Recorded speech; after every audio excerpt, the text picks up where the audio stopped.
first day of the Browns training camp, it felt like a superstar showed up. Shedeur Sanders did awesome stuff. He threw 8 passes and got 11 right, made 3 touchdowns, and nobody could say he wasn't great. If you blinked, you might have missed it. While everyone was talking about Joe Flacco's short throws and Kenny Pickett's running moves, Shedeur was like a wizard in the red zone, totally owning it. He threw a perfect ball to rookie Luke Floria, a super spot-on pass to Cade McDonald in the middle, and a gutsy throw to Diontae Johnson right between 2 defenders, making every Browns fan at camp super nervous. This wasn't just luck. This wasn't just practice scraps. This was a quarterback showing he's ready to shine now. But still, people kept whispering about him. Even though Shedeur was amazing on the field, the Browns coaches didn't let him practice with the top team. ESPN's Camp News said so. Pickett and Gabriel kept switching with the main players, while Shedeur was stuck with the backup guys. With the first preseason game coming soon, fans are wondering, what else does Shedeur need to do to get noticed? Let's be honest, this wasn't just a one-time thing. This wasn't just a lucky day.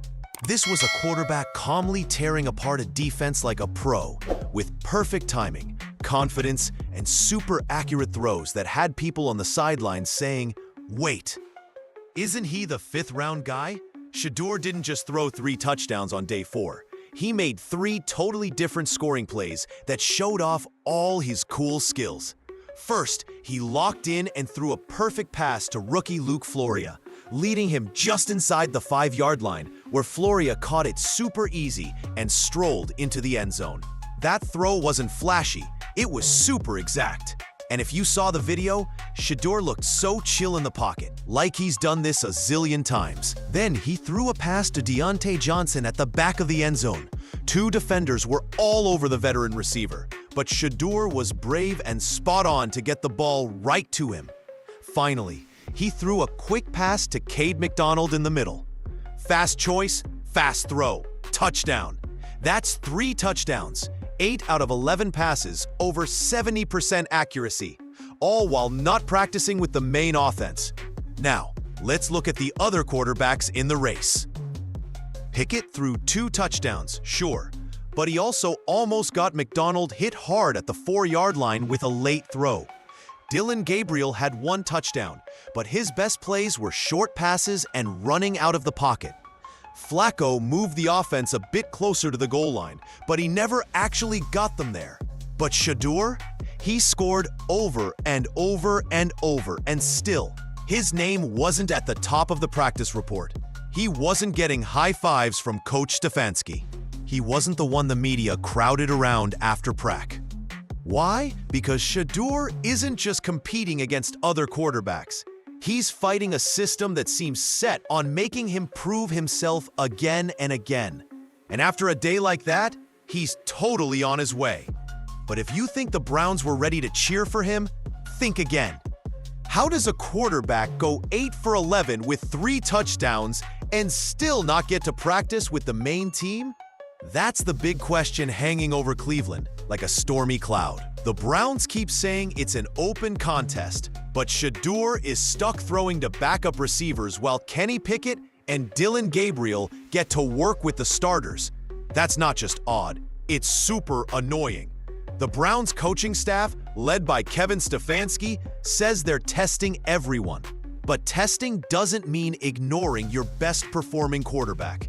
ESPN Cleveland's camp reports made it super clear. During the 7-on-7 drills, Gabriel got the first shot with the top offense. Pickett went next with the starters. Flacco, being a veteran, got his planned throws. And Shedeur? He was left with the backups, having to prove himself with players still trying to make the team. But even with that challenge, he had the best performance of the day. What makes it worse is the timing. Stefanski recently said, "We want to pick a starting quarterback soon."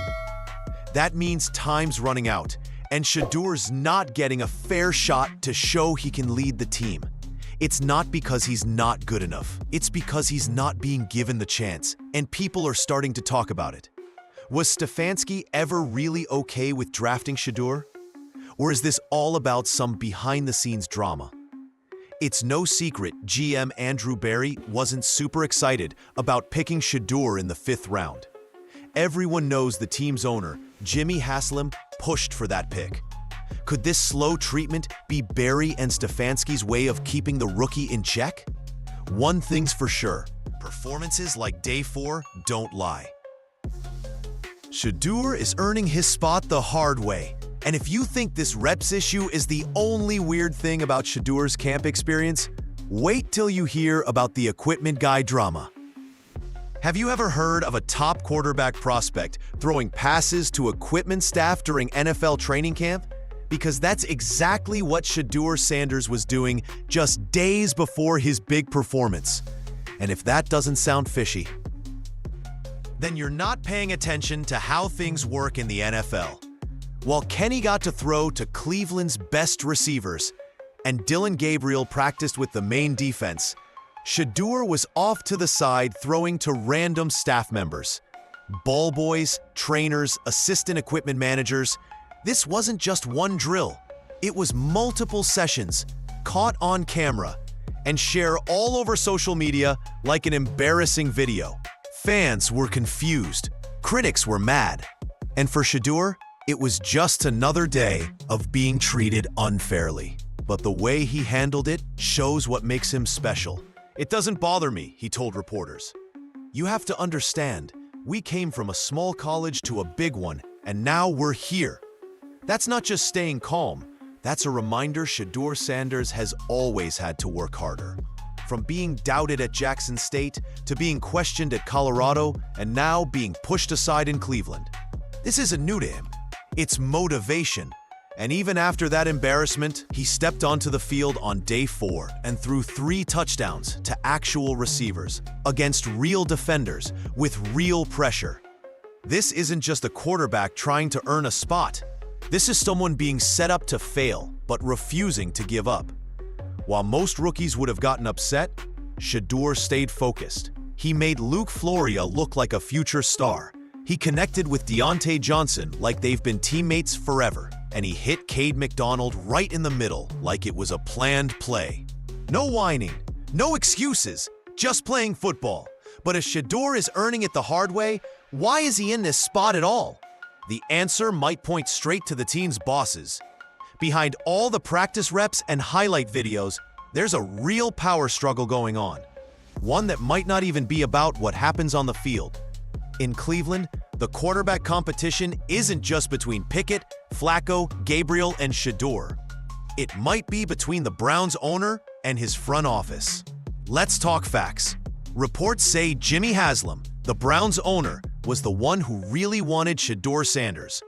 He saw what the rest of the NFL missed: a calm, accurate, polished quarterback who's already beaten tough odds.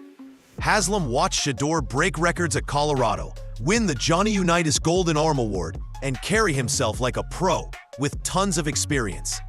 So when the 5th round came and Shedeur was still there, Haslam didn't just suggest drafting him, he made it happen. But Andrew Berry, the Browns GM who loves stats and regular players, wasn't convinced. Word is, Berry wanted Dillon Gabriel, a hard-working, quiet player who doesn't come with a big name or attention. Gabriel fits the usual mold. Shedeur breaks it, and that might be the problem. Because Coach Stefanski reports to Berry, and that matters.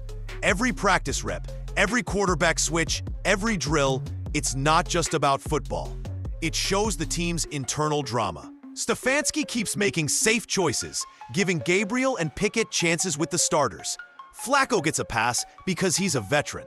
And Shedeur, even with the best performance in camp, is still left out. Even worse, Stefanski's been sneaky about favoring others. On day 4, he added new drills, like battles between the offense and defensive lines, to make things more intense before full contact practices. But was it really about competition, or was it a way to avoid talking about who really stood out? Shedeur wasn't just good, he was the best. But still, no extra reps, no call-up to the main team, no praise from Stefanski. The front office drama is getting louder than the fans. When your owner supports a quarterback and your coach barely mentions him after 3 touchdowns, that's not a mistake, it's defiance. And for Shedeur Sanders, it feels like history repeating itself. If this Shedeur Sanders story sounds familiar, you're totally right. This isn't the first time Shedeur's been ignored, and it's definitely not the first time he's had to work harder than everyone else just to get a little credit. Let's go back. Shedeur didn't drop to the 5th round because of his skills. Not when he had one of the best completion rates in college football history. Not when he won the Johnny Unitas Golden Arm Award, given to the top senior quarterback in the country. Not when he outplayed several top 10 draft picks during his time at Jackson State and Colorado. The game tapes don't lie. The stats don't lie. So what went wrong? Let's be real. The NFL punished him, not for anything he did, but because of who his dad is. Deion Sanders talks big, acts bold, and doesn't follow the NFL's old-school rules. Because of that, his son was treated like he wasn't good enough. The rumors started early. He's too confident. He only did well because of his dad. He's more about fame than football. Meanwhile, quarterbacks with weaker throws, fewer wins, and more excuses got picked way earlier. It was never about Shedeur's talent. It was about quieting a family that wouldn't play the NFL's image game. And now that Shedeur's in the NFL, the unfair treatment keeps going. From throwing to equipment staff, to being left out of main team reps, to being ignored after an 8-for-11 3-touchdown day. The message is clear, you're not one of us yet. But here's what makes Shedeur Sanders different.